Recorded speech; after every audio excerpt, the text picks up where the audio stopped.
शिव महापुराण की कथा कहती है, भगवान शंकर का चरित्र कहता है, शिव तत्व कहता है।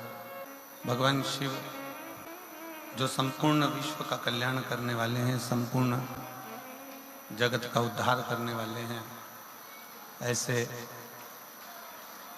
देवाधिदेव महादेव भगवान शंकर, जिनके मंदिर में केवल एक लोटा जल लेकर भी अगर हम पहुंचते हैं, जिनके शिवालय में मात्र एक लोटा जल लेकर भी अगर हम भगवान को चढ़ाने के लिए जा रहे हैं, तो भगवान शिव, भगवान शंकर किसी न किसी रूप में संपूर्ण जीव का कल्याण करने के लिए अग्रण्य रहते हैं। और शिव की कृपा, करुणा, उनकी उदारता, उनकी दया, जब हम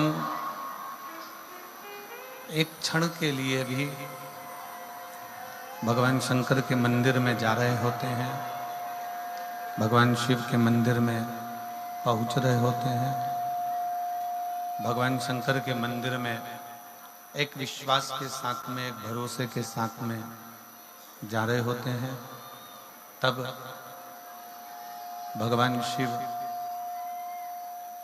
करुणा करते जरूर हैं। जब हम किसी न किसी रूप में भगवान शिव की शरणागति ग्रहण करते हैं, शंकर भगवान के मंदिर में, भगवान शंकर की चरणों में जब हम पहुंचते हैं और कुछ भी ना कहें, केवल एक लोटा जल लेकर शंकर भगवान के मंदिर तक पहुंचे, केवल एक लोटा जल लेकर शिवालय तक पहुंचे, और उस शिवालय में जाकर आप कुछ भी ना कहेंगे तो भी आपके एक लोटा जल से, आपके दिए हुए एक लोटा जल से भगवान शंकर ये समझ जाते हैं कि इस जीव को चाहिए क्या और क्यों आया है, क्या चाहता है। एक संत से एक व्यक्ति ने प्रश्न किया कि हमने सुना है कि भगवान के मंदिर में जाते हैं, शंकर के मंदिर में जाते हैं तो हमारे दुख कट जाते हैं, शिव के मंदिर में जाएंगे तो हमारे दुख कट जाएंगे, हमारे तकलीफें, हमारे कष्ट मिट जाएंगे, समाप्त हो जाएंगे।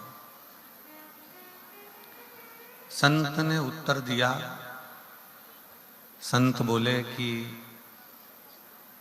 केवल मंदिर में जाने से ही दुख नहीं, जिस दिन आपके मन में एक लोटा जल चढ़ाने का भाव प्रकट हो गया, जिस दिन आपके मन में शंकर जी को एक लोटा जल देने का भाव प्रकट हो गया, समझ लें कि उस दिन आपके स्वयं के जीवन के सारे दुख, तकलीफें, कष्ट कटना प्रारंभ होगा। देवाधिदेव महादेव का सुंदर चरित्र का एक पार्थिव लिंग का जो निर्माण हम करते हैं, उस पार्थिव लिंग के निर्माण में सबसे मूल, सबसे मुख्य एक बात का स्मरण हमेशा रखें कि पार्थिव लिंग का जब निर्माण करें तो जलाधारी जो आप शिवलिंग बनाते हैं या शंकर भगवान के शिवलिंग को बनाते हैं गमले के अंदर, बस जलाधारी का विशेष ध्यान रखें कि जलाधारी उत्तर की ओर की। कौन सी ओर हो? उत्तर। आप बैठे कैसे भी हो, पर जलाधारी का जो मुख है, जलाधारी का जो जल बहने का जो स्थान है, वो उत्तर करना। पार्थिव लिंग पूजन में इस विशेष बात का ध्यान रखकर आप पूजन करें। बाकी का आपका जैसा मन है भगवान शंकर को रिझाने का, जैसा शिव को आप रिझा सकते हो, शंकर को जैसे मना सकते हो, वैसे आप मना। शिव महापुराण की कथा कर रही है, जो ज्योति ने ये विचार करा कि सहायक केवल देवाधिदेव महादेव हो सकते हैं, शंकर केवल सहायक हो सकते हैं, ये विचार अपने अंदर भी प्रकट करो। शिव कथा कह रही है शिव ही सब कुछ कर सकते हैं, ये अपने अंदर एक भाव प्रकट कर लीजिए, अपने अंदर ये भाव को प्रकट कर। हम तो यहां तक कहेंगे, सुबह जब दुकान खोलो, सुबह जब फैक्ट्री पर जाओ, दुकान खोलो, या किसी कार्य के लिए आप जा रहे हो, या किसी कार्य को करने के लिए जा रहे हो, या किसी कार्य के लिए आप पहुंच रहे हो, तो सबसे पहला काम करो कि शंकर भगवान से घर से निकलते समय शिव जी से प्रार्थना कर जाया करो कि आपकी दुकान पर आप चलिए और उस दुकान को चलाइए और बैठकर सेठ के रूप में कार्य करिए। शिव सेठ है, भगवान शंकर सेठ है, और हम उसके चाकर हैं। हम उसको कहें कि आप चलो, आप संभालो, आप चलिए, आप संभालिए, आपकी दुकान है, आपकी फैक्ट्री है, आपका घर है। जब हमारे बस का कोई काम ना रहता है, तब शंकर भगवान के पार्थिव लिंग का निर्माण करना चाहिए। पार्थिव शिवलिंग का निर्माण करो। जब कोई रास्ता ना सूझे, जब कोई मार्ग ना सूझे, जब कोई पथ ना मिल पाए, तब फिर पार्थिव लिंग का निर्माण हम कहेंगे संपूर्ण सिरसावासियों से ही नहीं, और जो बाहर के 9 पंडालों में बैठकर कथा का तत्व ग्रहण कर रहे हैं उनसे भी, कि अपने जीवन में जब तुम्हें लगे कि मेरा कोई कार्य अटक रहा है और ये मेरे बस की बात नहीं है, तब एक पार्थिव शिवलिंग, मिट्टी वहीं की वहीं उठाओ और पार्थिव लिंग का निर्माण कर कर, पूजन कर कर, वहीं की वहीं उसका विसर्जन कर दो। वहां शिवलिंग का निर्माण तुम्हें फल बहुत देगा और तुम्हें कार्य में सफलता बहुत। जब हम भगवान शंकर के पार्थिव लिंग का निर्माण करते हैं और शंकर भगवान के पार्थिव लिंग को जब हम बनाते हैं, तो स्वयं देवाधिदेव महादेव भगवान शंकर को उस लिंग में आकर विराजमान होना ही पड़ता है और वर देना ही पड़ता है।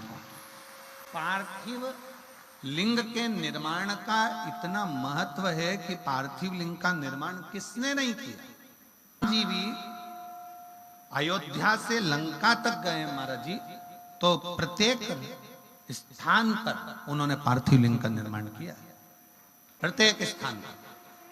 क्योंकि राम जी जहां रहते थे वहां रात्रि विश्राम करके दूसरे दिन शंकर जी की स्थापना कर कर, पार्थिव लिंग का पूजन कर कर, फिर वहां से आगे बढ़ते। चंद्रदेव को काया का रोग हो गया, दक्ष प्रजापति ने श्राप दे दिया, तेरी काया खराब होगी। चंद्रदेव ने सोमनाथ जी के रूप में पार्थिव शिवलिंग का पूजन करा। पार्थिव लिंग का पूजन का फल बहुत है महाराज, बहुत फल है। पार्थिव लिंग का पूजन करने वाले व्यक्ति कभी निष्फल नहीं हो सकते। और हम तो निवेदन करेंगे, जरूरी नहीं कि मिट्टी लेके घर के अंदर आओ, थाली में शिवलिंग बनाओ, तब जाकर तुम पूजन करोगे। तुम तो पूजन का चोपड़ा, क्या बोलते हैं यहाँ पर, पूजन का डब्बा, चोपड़ा क्या बोलते हैं, पूजन का डब्बा जिसमें तुम्हारा पूजन का सामान रखा रहता है, उसको लेकर तुम अपने घर के बाहर छोटा सा जो गमला हो, जो भी गमला हो तुम्हारे यहाँ, जिस चीज का गमला, उस गमले में ही तुमने वहीं पर मिट्टी को उठाकर, थोड़ा सा मिट्टी को उठाकर उसका शिवलिंग बना लिया, वहीं पर जलाधारी बना ली, वहीं पर बैठकर उसकी पूजन कर ली। पूजन कर कर वहीं पे एक लोटा जल लेकर उसी का विसर्जन वहीं की वहीं कर दिया। कौन करा है कि घर में लाओ फिर बनाओ, वहीं करो, वहीं विसर्जन करो। पार्थ साल में एक बार सावन के महीने में, सावन की शिवरात्रि पर हम भी ऑनलाइन सभी जगह पर शिवलिंग का निर्माण करवाते हैं। आप लोग करते हो उस समय पर? जम के तो बोलो जरा, करना चाहिए। एक बार साल में इसलिए पार्थिव शिवलिंग का निर्माण करवा देते हैं कि अगर आपने साल भर नहीं भी करा तो कम से कम एक बार मेरा ओघड़दानी आपके घर के अंदर प्रवेश तो कर जाए और किसी ना किसी तरह से तुम्हारा दुख तो हर दे, तुम्हारा कष्ट तो हर दे। पार्थिव लिंग का प्रवेश तुम्हारे घर के अंदर करवा दे। पार्थिव वेदाने महाराज भगवान शंकर की जो शरणागति है, शिव जी की जो कथा है, शंकर भगवान का जो भजन है, शिव का जो मंत्र जाप है, शिव का जो स्मरण है, वो हमको बल देता ही है।